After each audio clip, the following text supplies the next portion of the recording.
بسم الله الرحمن الرحيم الحمد لله والصلاة والسلام على رسول الله وعلى آله وأصحابه أجمعين أما بعد ناظرین کرام السلام علیکم ورحمۃ اللہ وبرکاتہ۔ شرح الادب المفرد کے عنوان سے اس پروگرام کے ہمراہ ہم آپ کی خدمت میں حاضر ہیں، اور اس سے قبل گزشتہ نشست کے موقع پر ہم پڑھ رہے تھے امام بخاری رحمہ اللہ کی یہ کتاب الادب المفرد۔ اس کتاب میں یہ باب نمبر 152 کہ جس کا عنوان قائم فرمایا ہے امام بخاری رحمہ اللہ نے، فرمایا کہ باب العیاب، یعنی وہ انسان جو کہ ہمیشہ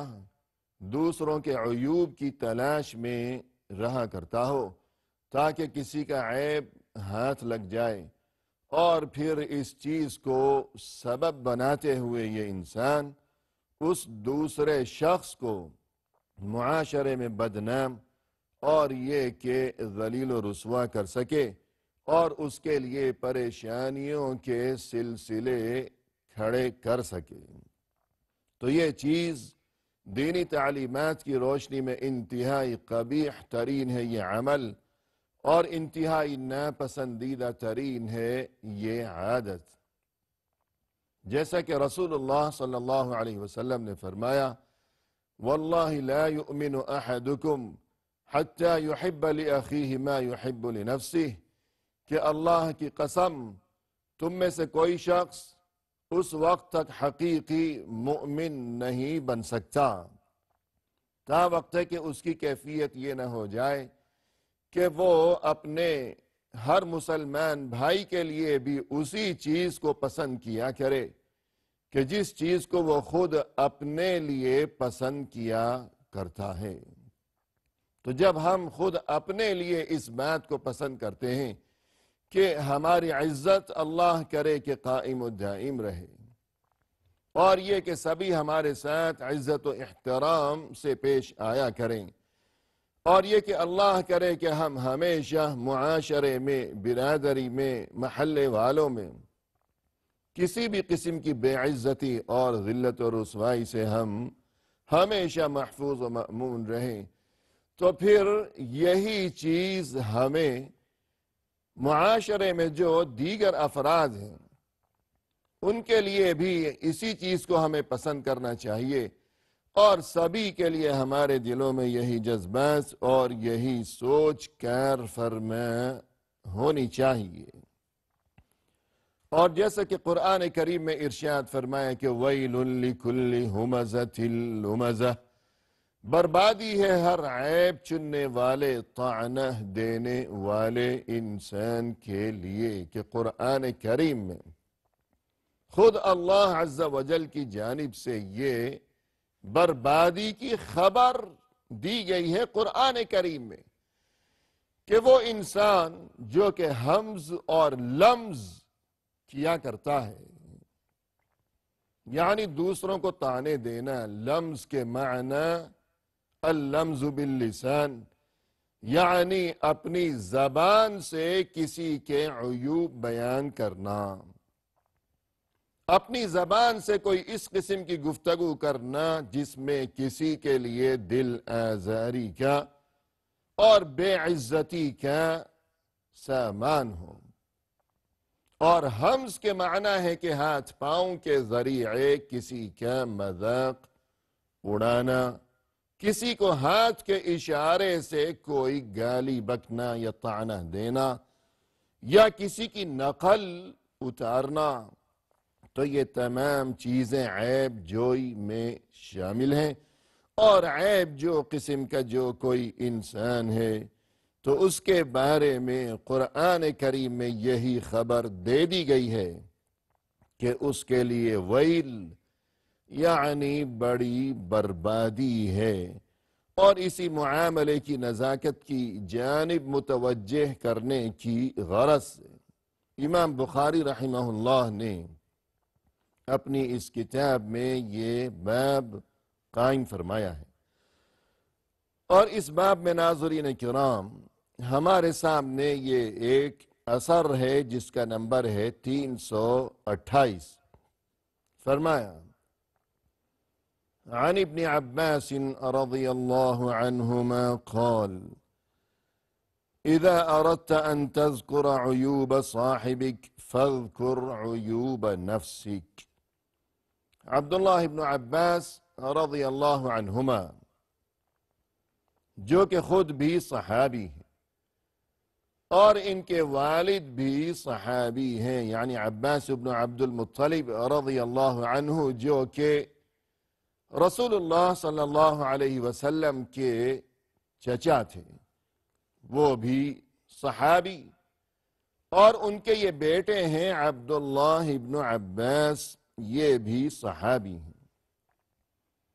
اور نہ صرف یہ کہ صحابی ہیں بلکہ تمام صحابہ کرام رضوان اللہ علیہم اجمعین کی اس برگزیدہ ترین جماعت میں سے بالخصوص وہ صحابہ کرام کہ جن کا شمار بڑے عظیم المرتبت فقہاء میں کیا جاتا تھا، تو ان عظیم المرتبت اور یہ کہ جنہیں اللہ عز و جل کی جانب سے بڑے پیمانے پر دین کی فہم و فراست سے نوازا گیا تھا،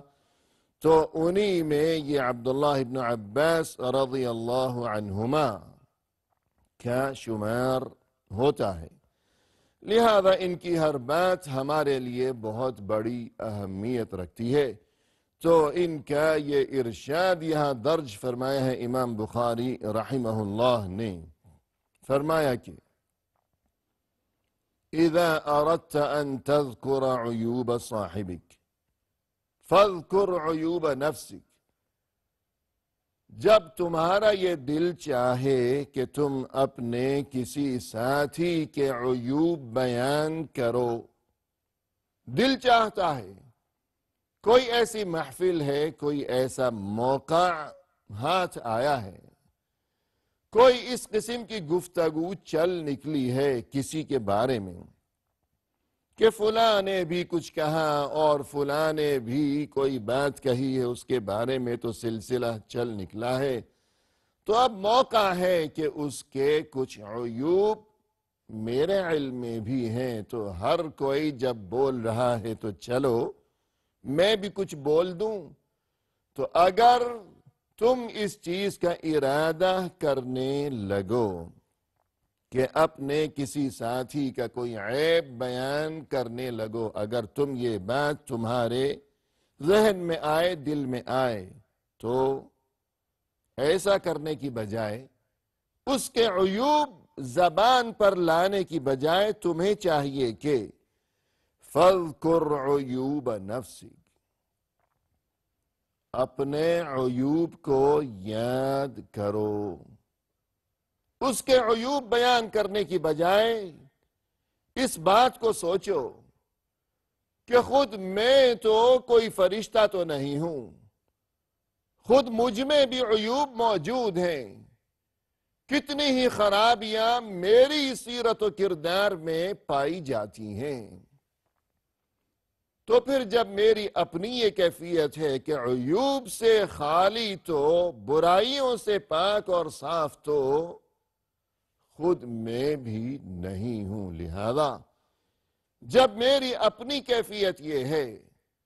تو مجھے یہ بات کس طرح زیب دیتی ہے کہ پھر میں خود مجسمہ عیوب ہوں، تو میں کسی دوسرے کے عیوب کس طرح بیان کروں اور کیوں بیان کروں؟ کسی نے کہا کہ وَفِيكَ عُيُوبٌ وَلِلنَّاسِ أَعْيُنٌ، کہ عیوب تو خود تمہاری شخصیت کے اندر بھی موجود ہیں، خود ہم میں بھی خرابیاں موجود ہیں، اور یہ کہ دیکھنے والوں کی آنکھیں بھی سلامت ہیں. وَفِيكَ عُيُوبٌ وَلِلنَّاسِ أَعْيُنٌ، کہ ہماری شخصیت میں بھی کچھ کمزوریاں ہوں گی، خامیاں ہوں گی، خرابیاں ہوں گی ضرور، کہ ہر عیب سے پاک تو کوئی بھی نہیں ہے. لہذا جب ہماری شخصیت میں بھی عیوب ہیں اور لوگ دیکھ بھی رہے ہیں اپنی آنکھوں سے، لیکن لوگوں نے اپنی زبانیں بند کر رکھی ہیں تاکہ فتنہ و فساد برپا نہ ہو جائے، اور تاکہ معاشرے میں ہم بے عزت ہو کر نہ رہ جائیں۔ تو اس چیز کا تقاضا یہ ہے کہ اگر ہماری نظر کسی کے عیب پر پڑ گئی ہو اور ہمارے علم میں کسی کا کوئی عیب آ گیا ہو تو ہمیں چاہیے کہ ہم بھی اپنی زبان بند رکھیں اور دوسروں کو بے عزت اور رسوا نہ کیا کریں، اس لیے کہ ہمارے عیوب بھی دوسرے لوگ دیکھ رہے ہیں۔ ہم بولیں گے تو دوسرے بھی بول اٹھیں گے کہ جو آج تک خاموش تھے ہماری عزت کرنے کی وجہ سے۔ لہذا اس تمام گفتگو کا مقصد یہ ہوا کہ دوسروں کے عیوب کی تلاش کی بجائے اور دوسروں کی خرابیاں بیان کرتے رہنے کی بجائے انسان کو چاہیے کہ اپنے عیوب کی فکر کرے اور اپنی اصلاح کی جانب توجہ کیا کرے کہ ہر ایک نے اپنی قبر میں جانا ہے اور اپنے عمل کے بارے میں اور اپنی سیرت و کردار کے بارے میں اللہ کو جواب دینا ہے۔ لہذا دوسروں میں اگر کوئی خرابی موجود ہے تب بھی ہمیں یہ سوچنا چاہیے کہ اللہ کے حوالے کہ اللہ سے کوئی بات پوشیدہ نہیں ہے، وہ جانے اور اللہ جانے، اور اگر ضروری ہوا کہ وہ اگر ہماری زیر سرپرستی ہے، کوئی چھوٹا ہے ہم سے یا افراد خانہ میں سے ہے تو مناسب طریقے سے اسے نصیحت کر دی جائے، ورنہ یہ کہ خاموشی اختیار کی جائے، کیونکہ عیوب ہماری شخصیت میں بھی موجود ہیں، برائیاں موجود ہیں۔ ہمیں اللہ سے اپنے لیے خیریت و عافیت اور دونوں جہانوں میں اپنے لیے سلامتی کا طلبگار بنے رہنا چاہیے، نہ یہ کہ دوسروں کے عیوب کا چرچا کیا کریں ہم لوگ۔ جیسا کہ کسی نے کہا، نہ تھی عیب کی جب ہمیں اپنی خبر، رہے ڈھونڈتے غیروں کے عیب و ہنر، پڑی اپنی برائیوں پر جو نظر، تو نگاہ میں کوئی برا نہ رہا۔ کہ انسان دوسروں کے عیوب تلاش کرتا ہے اور دوسروں کی خرابیوں کی جستجو میں رہا کرتا ہے، لیکن جب وہ اپنے عیوب کی جانب توجہ کرے گا اور اپنی اصلاح کی جب فکر کرے گا تب یہ حقیقت اس پر منکشف ہوگی کہ سب سے زیادہ عیوب تو شاید خود مجھ میں ہی موجود ہیں۔ لہذا ان عیوب کی اصلاح کے لیے کیا کیا جائے گا، اور یہ کہ خود مجھے اللہ کے ہاں نجات کس طرح نصیب ہو سکے گی، تو جب وہ اس غم میں مبتلا ہو جائے گا کہ میرا کیا بنے گا اللہ کے ہاں، تو اس کا نتیجہ یہ ہوگا کہ دوسروں کے عیوب کی جانب توجہ دینے سے اب وہ باز رہا کرے گا۔